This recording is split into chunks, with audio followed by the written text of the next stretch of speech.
ये ज़मीन जो दी जाती थी ना, चाहे वो हिंदू ट्रस्ट हो, मुस्लिम ट्रस्ट हो, मतलब वक्फ का मतलब ट्रस्ट, जो ट्रस्ट होती है उसका ये मतलब गरीबों के लिए उस ज़मीन को दिया जाना। ये राजाओं के ज़माने से, नवाबों के ज़मानों से और महाराजाओं के ज़मानों से दिया जाता था। वो यूँ दिया जाता था कि भाई हमारी ज़मीन जो है, इसका जो भी इसकी आमदनी होगी, जो हमारे गरीब लोग हैं उनको फ़ायदा होगा। उस ज़माने में ज़मीन की कीमत नहीं थी, तो इसलिए कोई ध्यान नहीं देता था। मतलब फायदे के लिए दी जाती थी।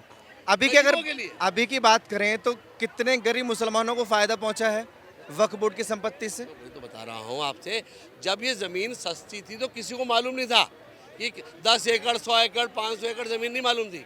जब ये पता लग गया ये ज़मीन शहरों में आ गई, ये हाईवे के पास आ गई, तो एकदम सबकी जो है उसमें आगे खुल गई, ये तो ज़मीन हमारे पास आनी चाहिए, हमारे पास।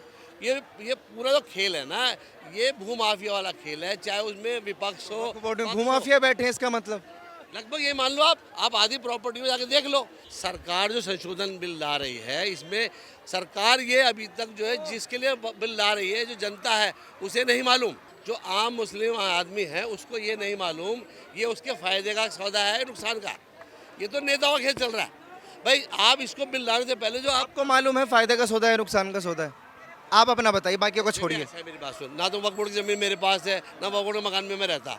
वक्फ बोर्ड की समस्या ये है कि वक्फ बोर्ड जो है गवर्नमेंट के अंडर में आता है। दिल्ली वक्फ बोर्ड दिल्ली सरकार के अंडर में है, यूपी बोर्ड यूपी सरकार के अंडर में। जितनी भी कमेटियाँ बनती है उसका चेयरमैन होता है, जो पक्ष जो बैठा होता है सरकार में उसी का चेयरमैन होता है वक्फ बोर्ड चेयरमैन।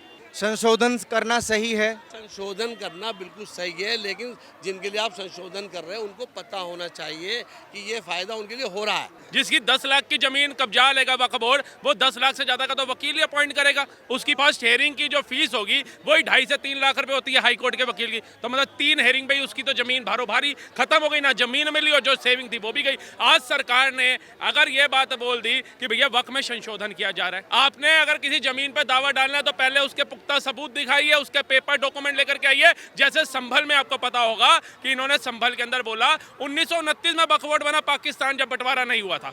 1905 का बना थाना, वो वक्त कहता है जी, वो मुसलमान कहता है कि हमने वक्त कर दी थी वक्फ बोर्ड को। 5 वर्ग किलोमीटर जमीन एक मुसलमान भारत से पाकिस्तान चला गया और दान कर गया, और 5 वर्ग किलोमीटर के दायरे में बना संभल एरिया 7 वर्ग किलोमीटर का दावा डालकर जा रहा है वक्फ बोर्ड। अखिलेश यादव, कारा हसन है जो वहां की सांसद, ये सब पहुंच गए थे पेपर लेकर के, डीएम के हाथ लगे, डीएम ने सबके खिलाफ एफआईआर दर्ज कर दी धोखेबाजी के पेपर दिखाने की। ये ऑन रिकॉर्ड है। ओबीसी जो है वो ऑन रिकॉर्ड बोल चुका है कि मुसलमानों ये तुम्हारे कब्रिस्तान खा जाएंगे, मदरसे खा जाएंगे, मस्जिदें खा जाएंगे, बाहर निकलो अपने हक के लिए, क्योंकि 1 लाख से ज्यादा जमीनों के पेपर वक्त के पास है ही नहीं, मुसलमानों के पास है ही नहीं।